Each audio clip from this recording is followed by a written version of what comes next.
All right, we are live. Welcome to the second edition of the Braves podcast. I'm Harrison Smajovits. It's 8 o'clock on the dot as we do a time check here on Tuesday, January 27th. And yes, it is 2026. We're a month in, and I almost just said it was 2025.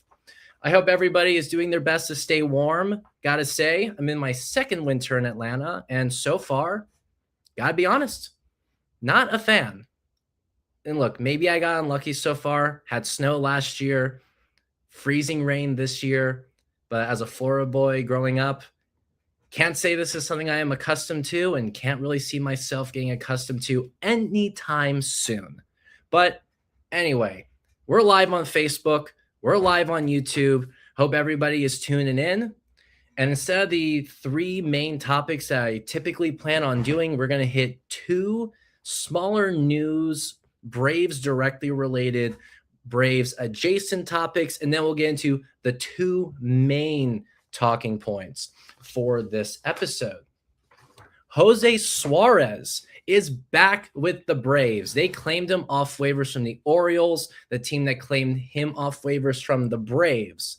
From what we have seen, he is back on the 40-man roster. I just checked the Braves website before coming on here to check. In a corresponding move, they designated George Soriano for assignment. He had been picked up on waivers as well earlier this month. We do not know his fate just yet, but we will know soon. Eventually they pass through the waiver wire or they get outrighted. We'll see. Suarez was originally acquired during the Ian Anderson trade last March toward the end of spring training. For a little bit there, it appeared that maybe this trade for both sides is a bit of a wash. And since he was designated for assignment already, twice as a matter of fact, you can make an argument that already has been, but since he is still back with the organization, you can also perhaps say not so fast. Suarez was tendered a contract back in November along with 5 total players.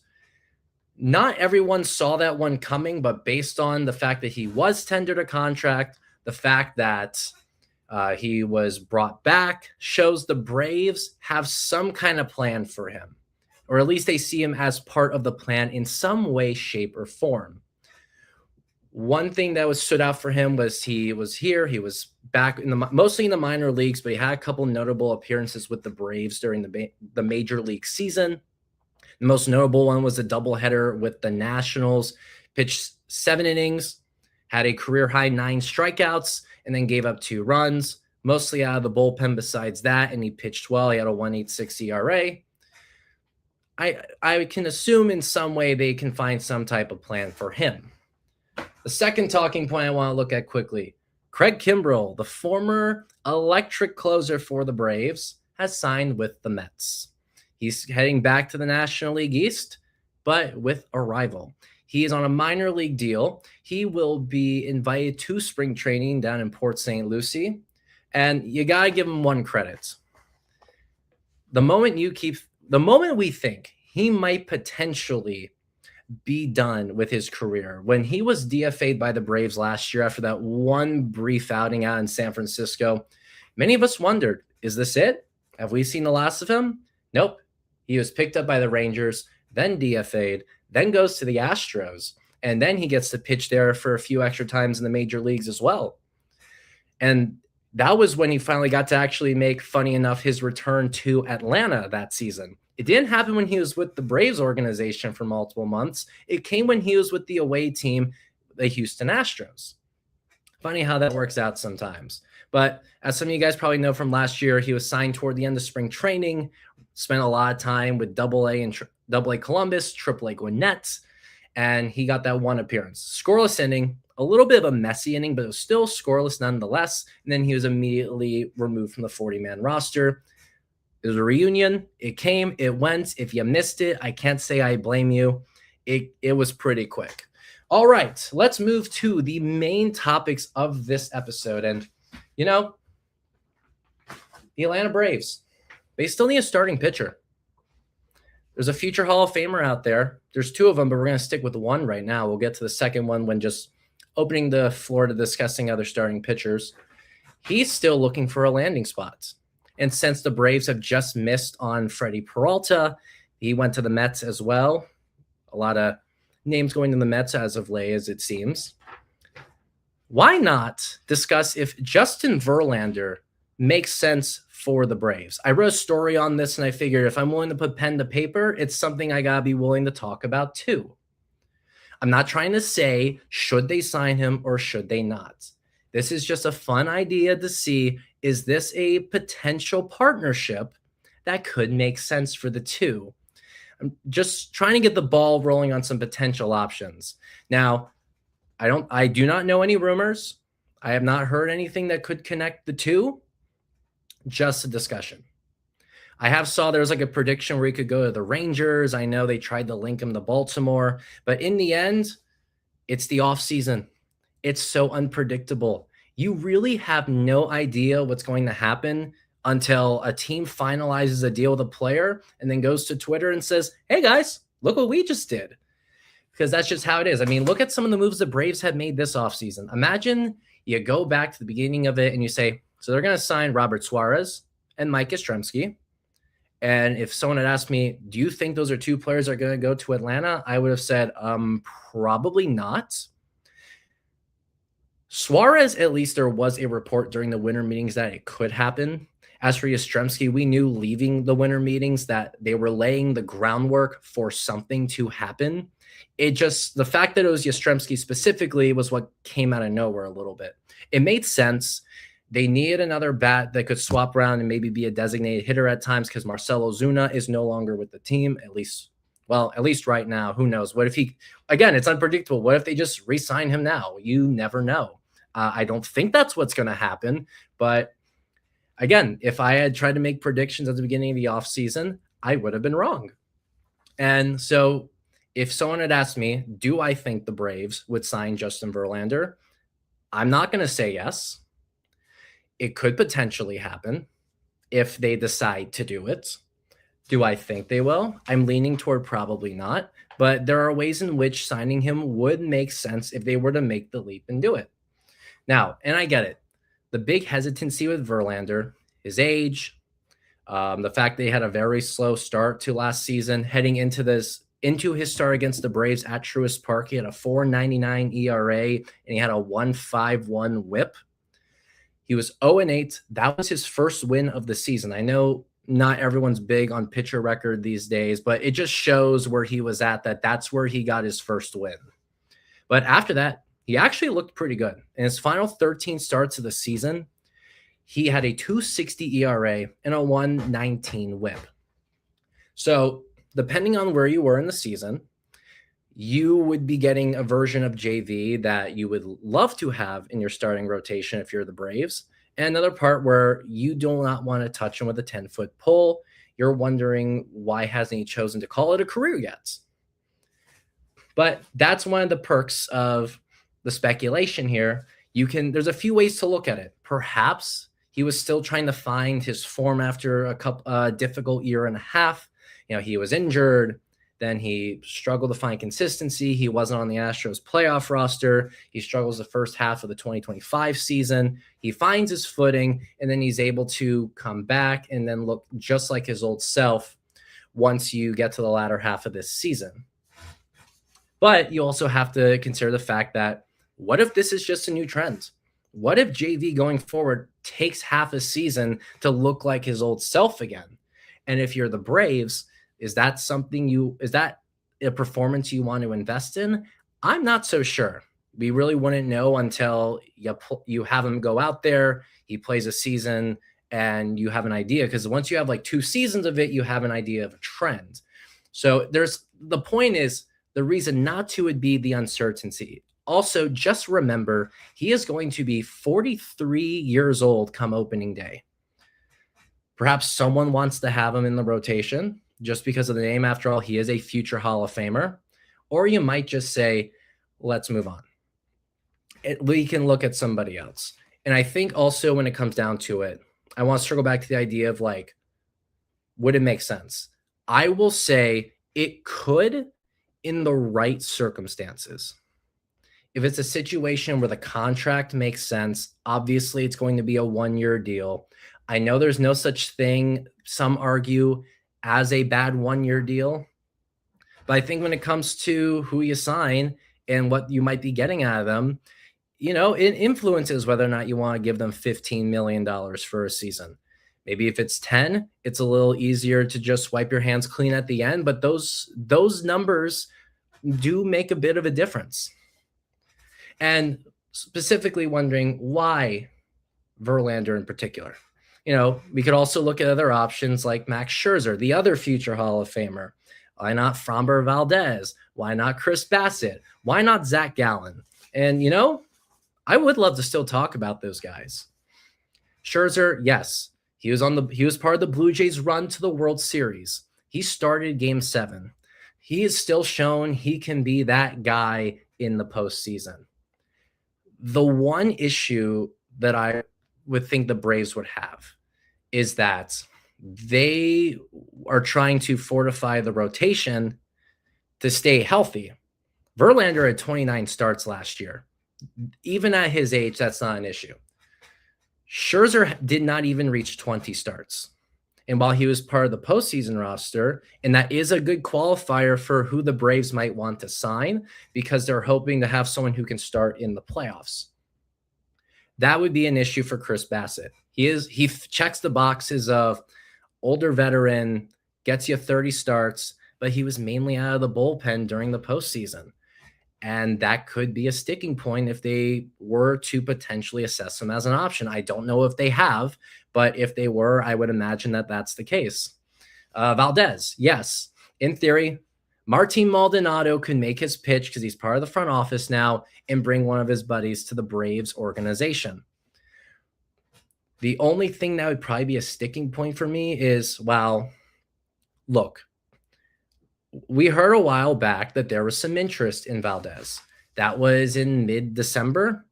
And outside of some speculation from Ken Rosenthal that was really related to a question about whether or not Maldonado could make a difference, there has not been much conversation.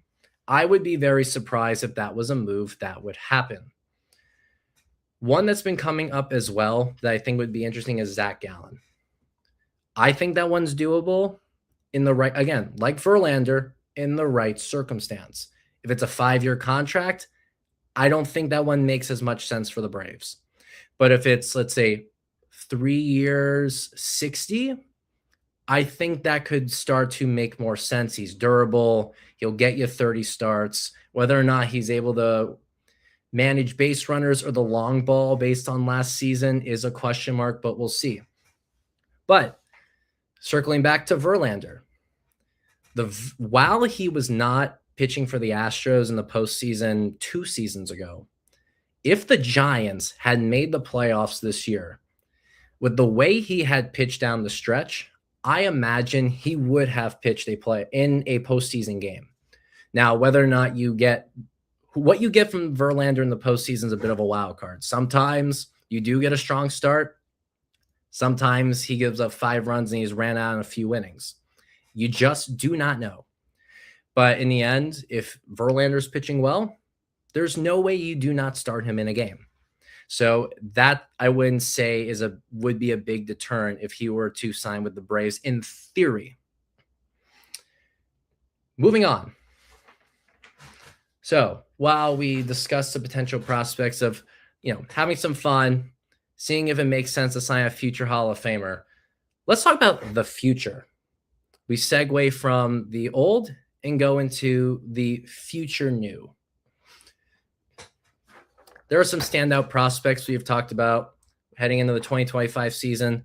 It was Drake Baldwin. Now we're talking more about J.R. Ritchie and Cam Caminiti.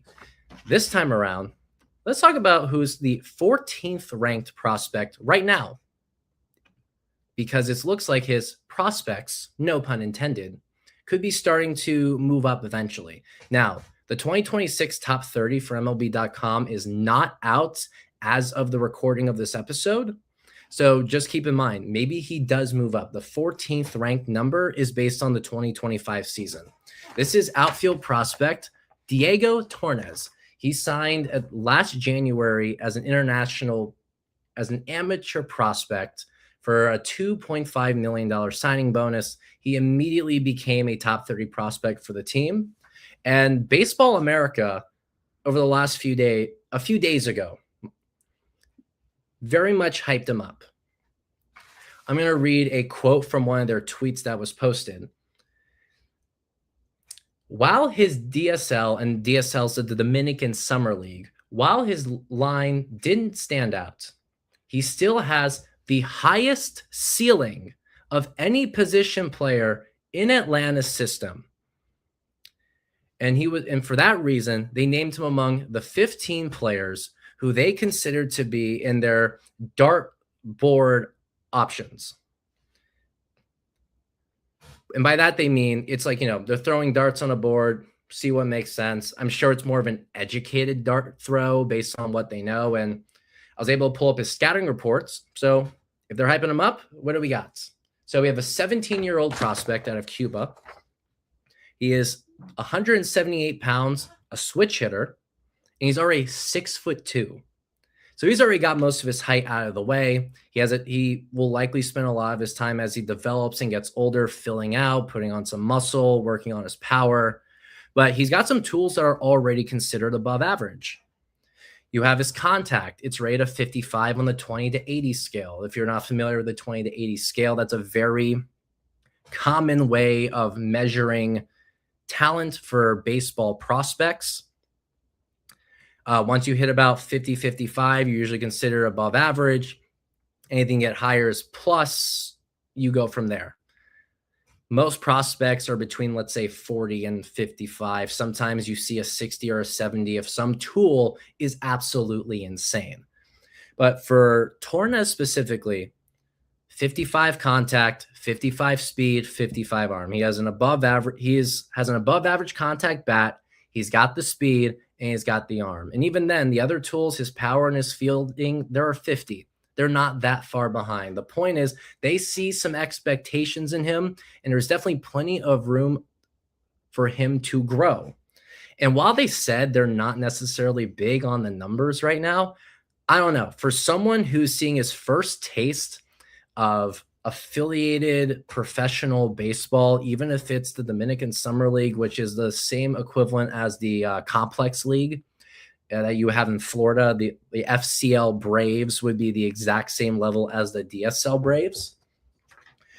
Let's see, batted 279, had a 395 on base percentage, a 402 slugging, a 797 OPS, 5 doubles, 5 triples. He didn't have any home runs, but he still had 10 extra base hits, 13 RBIs, and 24 stolen bases in 32 games. So based on what they're hyping up when it comes to his top tools, it's right there. The contact is there. The ability to get on base is there. The speed is there. Obviously, from those numbers, you can't judge the fielding, but 2 of them are right there, reflected in the stats. If you want to look at a 162 game pace just for the fun of it, he's on pace for 121 stolen bases, which is an absurd number, 25 doubles. Not as crazy of a number, but what is crazy is the 25 triples by that same pace that he would be on. Could you imagine if he got to the major leagues and he hit 25 triples in a season? That's obviously a historic trend, a historic pace. The odds of that happening are slim, but could you just imagine? And it's not too crazy that he could become a triples guy. Let's just look at some notable triple totals from the last 25 years to get an idea. Corbin Carroll, just this last season, the outfielder for the Diamondbacks, hit 17. So having double digits, getting beyond a dozen, can be doable. Curtis Granderson, while known for being a home run hitter, had 23 triples in 2007. That same year, Jimmy Rollins, who won the MVP, had 20. It's certainly possible, if he continues to develop, move his way up through the minor leagues, that he could still just build up some power, become more of a home run guy, but still maintain being able to leg out the extra base and get triples. And let's not forget, he's probably going to be a stolen base guy. Who knows? Like, I don't want to make that full comparison, but you can find some parallels with Ronald Acuna Jr. when it comes to the arm and the speed. The difference is Acuna right now has shown he has the power, and Torres does not have a home run to his name. But even if, let's say he's not a home run guy, if he's hitting him in the gap and he's legging it out to third base, do you necessarily need him to be? I don't know, because that could be a guy you just stick at the top of the order and let him let loose and do his thing. Now, just wanted to pull out one more fun fact that comes to the potential of 25 stolen bases. Oh, and to answer here for the one asking who I'm talking about, this is outfield prospect for the Atlanta Braves, Diego Torres. My apologies. I'll mention his name a few extra times just to make sure everyone's still in the loop. The number 14 prospect for the Braves, outfielder Diego Torres. Now, you are all good. We appreciate that you're here and listening to us live. Thank you so much. Thank you, Steve. Thank you. I appreciate you being here. So, and again, just want to just a highlight for those who might be jumping in right now. Torres comes in with some top tools. He's got contact. He's got speed. Based on his ratings, he comes in with some power, but he's yet to actually show it at the plate. While he does have doubles and triples, he hasn't had a home run yet. But based on the numbers, he should be fine. Fun fact when it comes to 25 triples, just because of the pace that he's on for 162 games, which, by the way, you cannot play 162 games until you get to MLB. The highest in the minor leagues is 155 in AAA. The last player to hit 25 triples in a season was when a Hall of Famer named Kai Kyler, who I didn't know existed until I Googled this stat, he had 26 triples in 1925. So, yes, pace is not the same thing as the actual end result. But it's crazy to see the types of paces that some guys can be on, because sometimes they are historic paces once it's all said and done. So the question is, based on all this hype, when is he supposed to reach the majors? Well, right now the projection on MLB.com happens to be that he will make it by 2030. That would make him 21 years old. It just shows how young he will still be when he can get to the major leagues, and he will still be a few years away. We're talking this guy will be here the next decade. But even though he's someone who might not be here until the next decade, they're already talking about his potential, and it couldn't hurt for everyone to start checking in and seeing how this guy is doing. And of course, this is how he looks in the first level of the minor leagues. Let's just make sure there's some perspective on that. He still has to go to single A, then high A, then double A, then triple A. That's 4 more levels of the minor leagues before you even are talking about him actually getting called up to the majors. And I get it. Sometimes you skip levels. Someone goes from double A to the show. Someone goes from single A to double A, or high A to triple A. It depends. Sometimes you want to see them get more playing time in the minor leagues. So when one season comes to an end, you call him up, just see him get some action at a higher level just to get him those extra reps. Eventually you might see him in the Arizona Fall League. It's where Nacho Alvarez was this past fall for October and November. So there are plenty of ways to just get updates on him over time. You never know. All right. And that will do it for that segment. Looking at the questions in the comments, does not appear we have any questions at this time. So we are going to wrap it up here. Thank you, everyone who tuned in and listened to the second edition of the Braves podcast. I'm Harrison Smajovits. We'll be back next Tuesday. And until then, stay warm, and we will see you next time.